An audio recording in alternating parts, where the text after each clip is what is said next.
Welcome to Manager Tools. When a boss asks for candor. Part 1. This cast answers these questions. What does my boss mean when she asks for candor?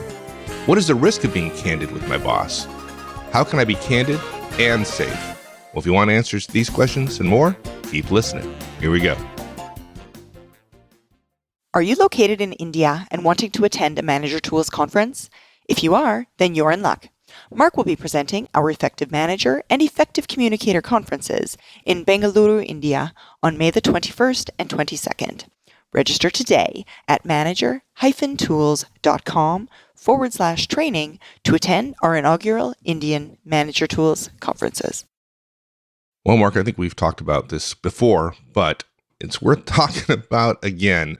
When a boss, particularly a new boss, somebody you haven't worked for very long, she asks for candor, in general, we'd suggest that caution is warranted, at least initially, right?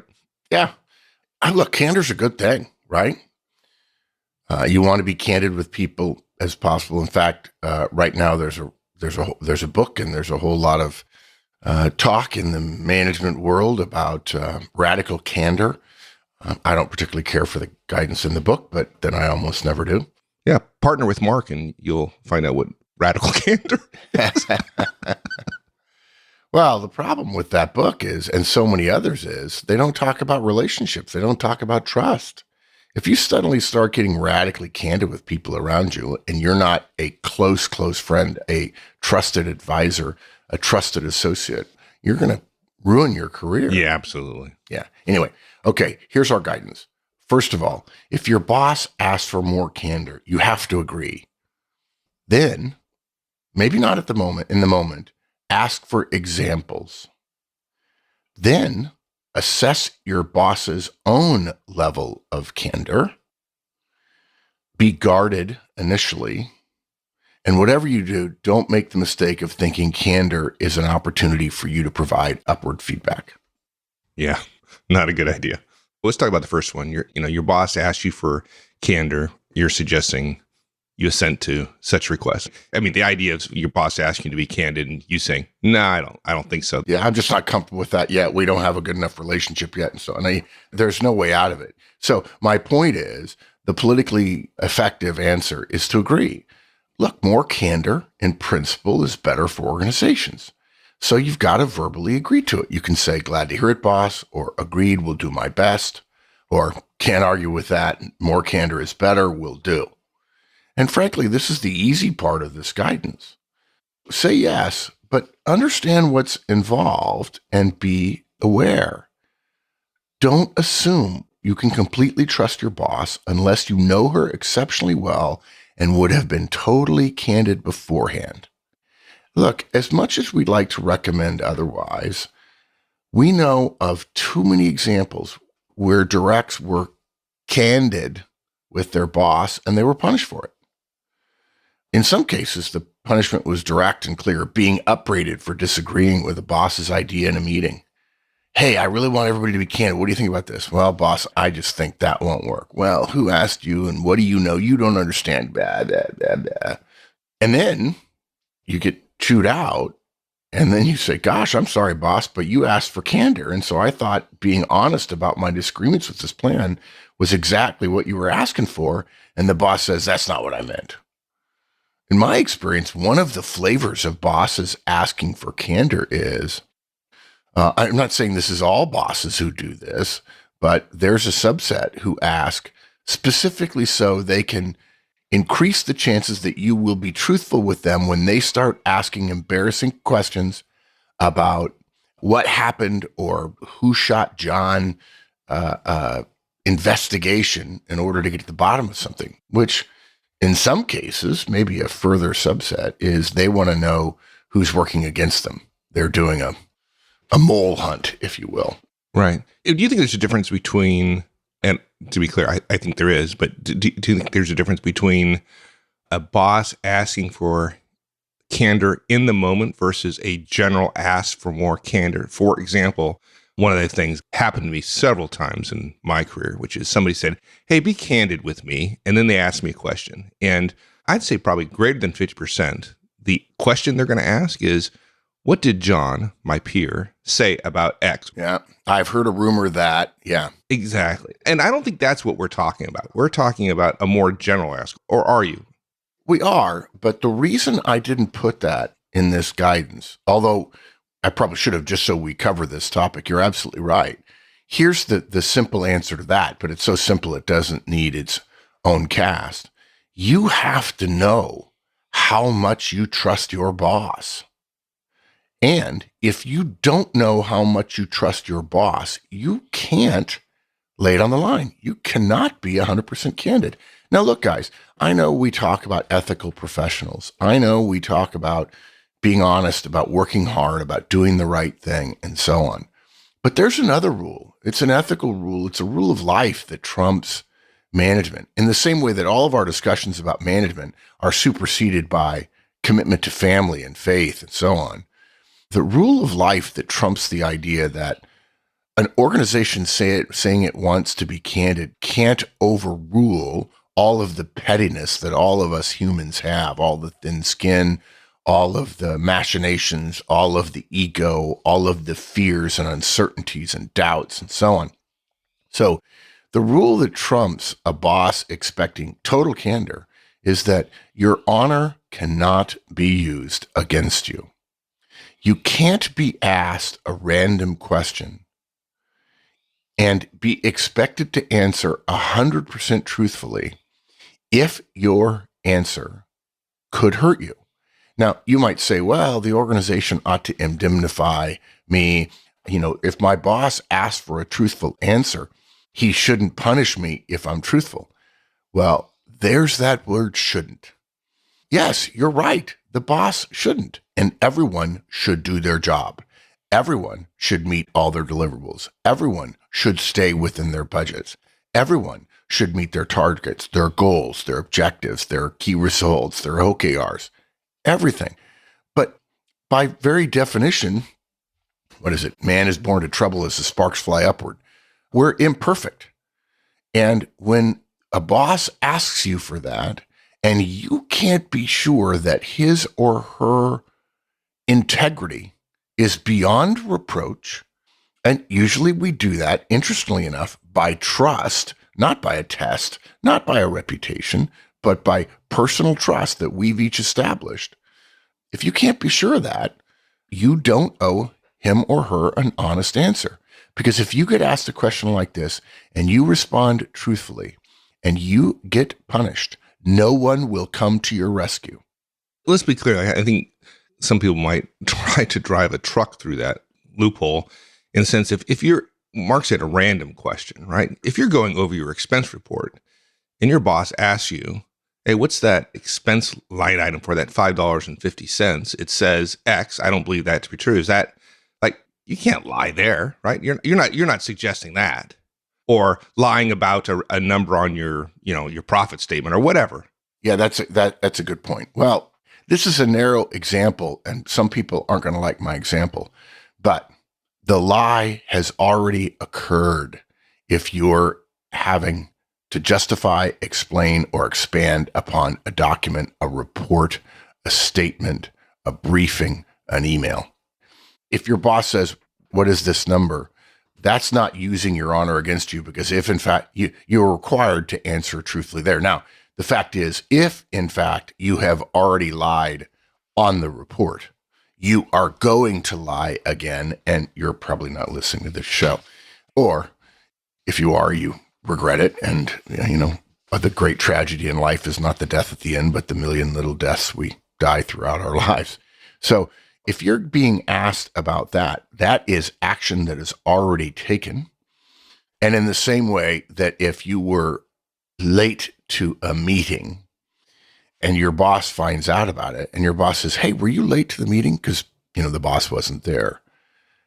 If you were late, lying about that, you were already late and now you're essentially compounding it. The incident, including whatever was written down, has already happened.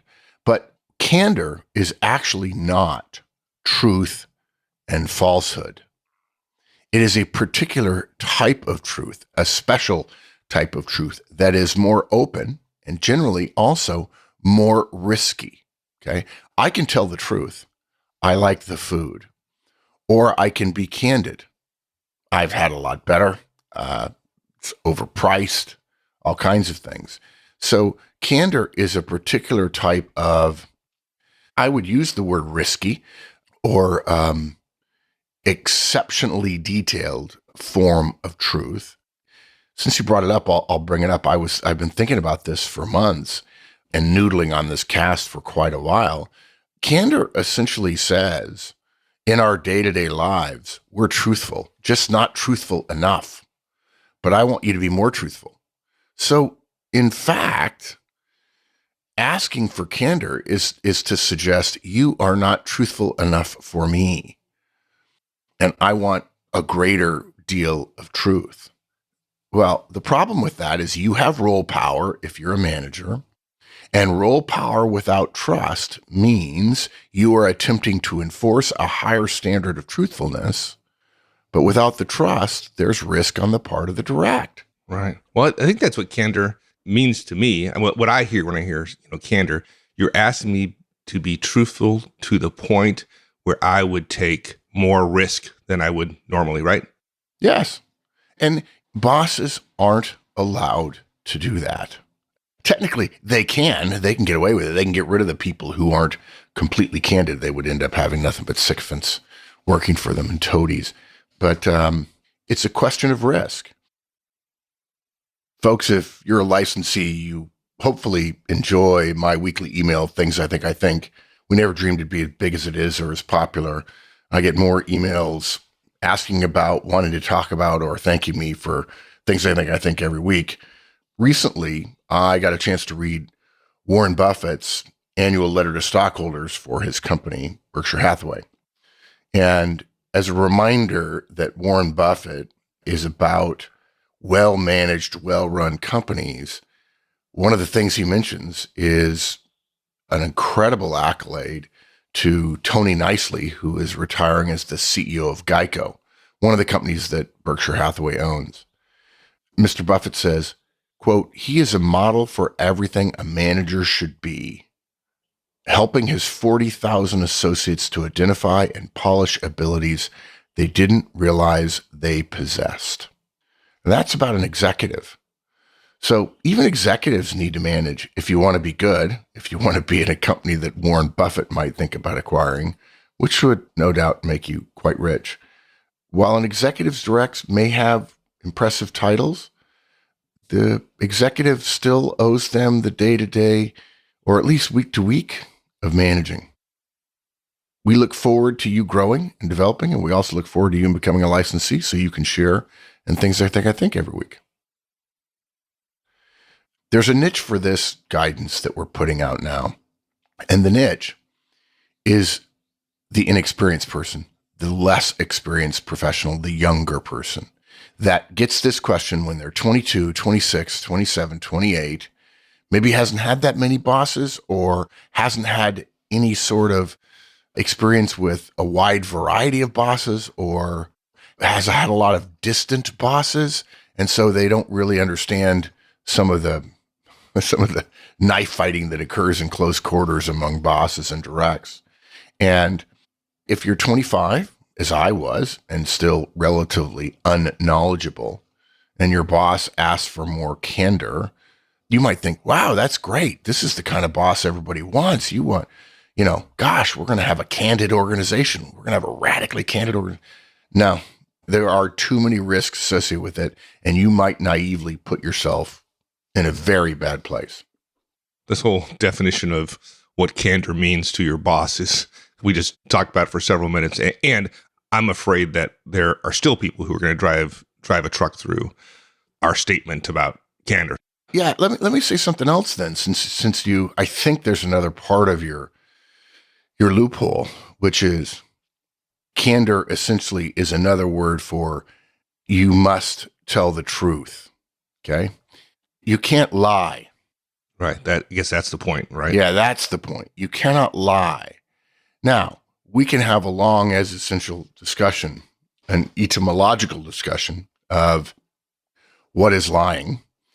And if you get asked, How are the peas at a polite dinner party? First of all, if the peas are terrible, burnt and dried and cracked, it is completely appropriate in that situation to say they're wonderful, or like everything else, fantastic, or thank you, ma'am, I enjoyed them, because your enjoyment of them is actually different than the quality of the peas and the relative taste, since we're talking about taste, and taste is a very singular, individualistic kind of thing.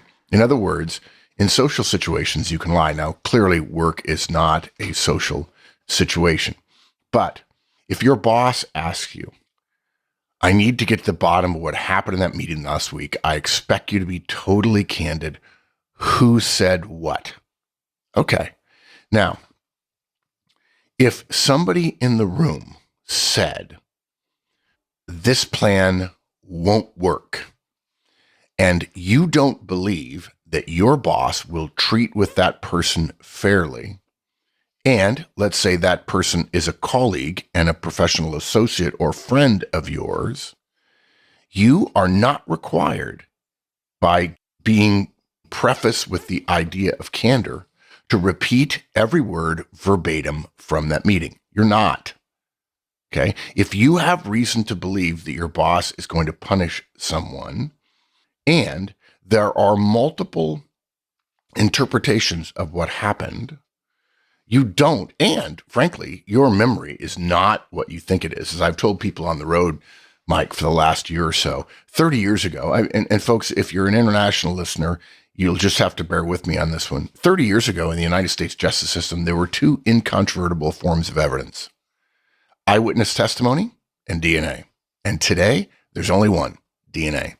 Eyewitness testimony has largely been thrown out. I mean, they not thrown out, but essentially not considered incontrovertible. There's eyewitness testimony that have actually said on the stand in significant trials, the video's wrong, right? There's video, and then there's what they say happened. You said Mr. Jones fired twice. The video clearly shows Mr. Smith shooting him 3 times before Mr. Jones fired back. That video's been doctored. Well, sir, it's on 2 different cameras from 2 different angles at 2 different stores. Yeah, no.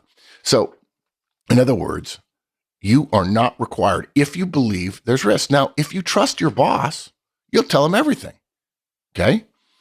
If you said something in meeting that was especially derogatory, let's say, about your boss, or let's make it even more realistic.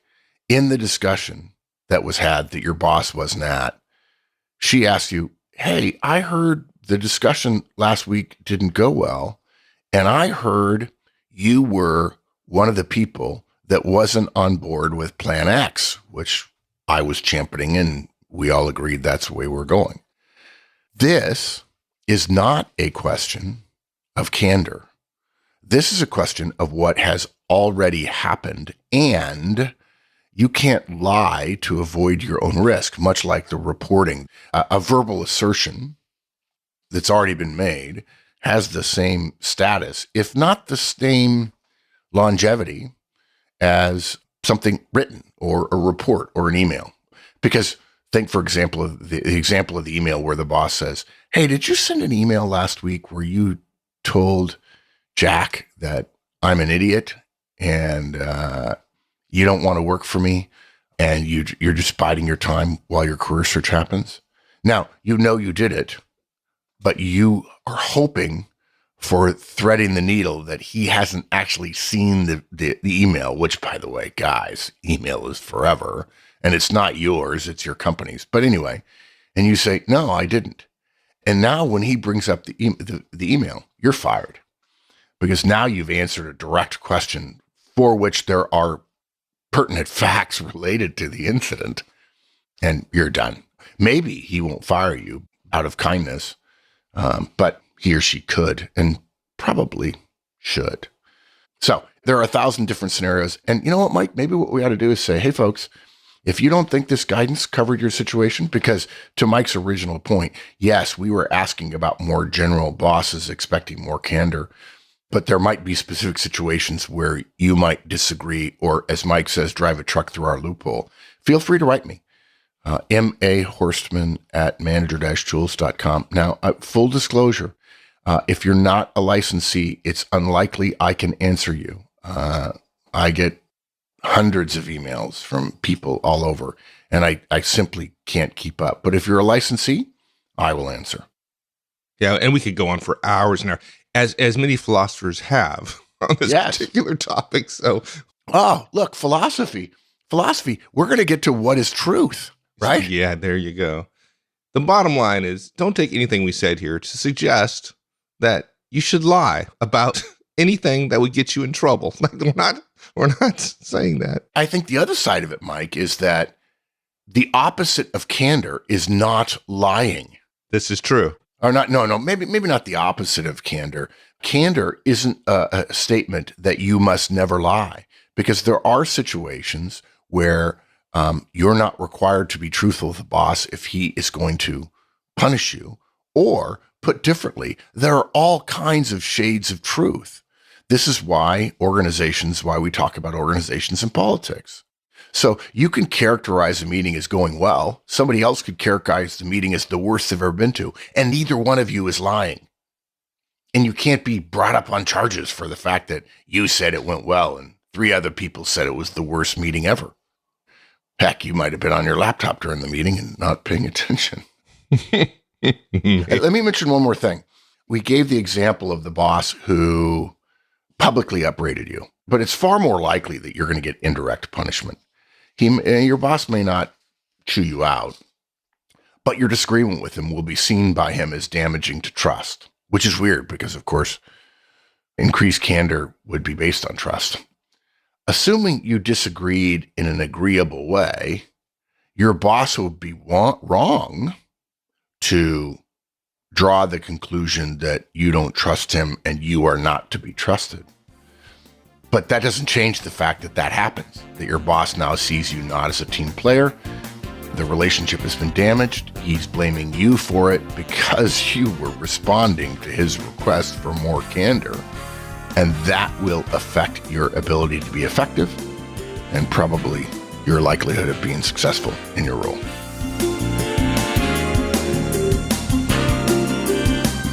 Thanks, everyone. That's it for this week. We'll finish this one up in the following week. In the meantime, have a great one. So long.